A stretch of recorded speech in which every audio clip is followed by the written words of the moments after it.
Grabe, hindi ko rin talaga expect na mangyayari. Kasi nga, nagpabili kami ng ice cream sa anak ko at saka sa pamangkin ko dahil nga sa sobrang init sa Pilipinas nung nagbakasyon ako, kaya nagpabili kami ng ice cream.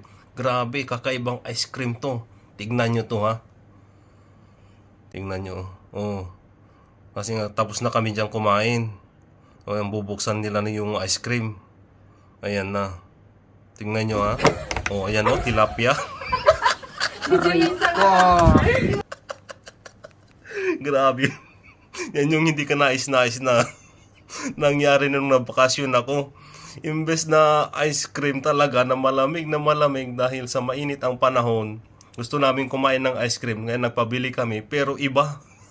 Saktong-sakto pa naman kumakain kami, pero yung dumating, imbes na ice cream, pritong tilapia.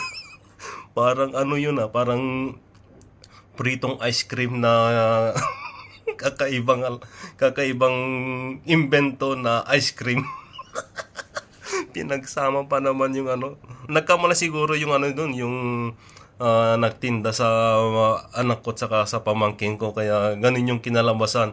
Naisama niya siguro doon sa prinito nilang, yung ulam nila na tilapia doon sa mga lagayan din ng ice cream. Kaya nung bumili nung anak ko at saka yung pamangkin ko, imbes na ibigay yung tamang ice cream, hindi, ang binigay yung prinito niya na tilapia.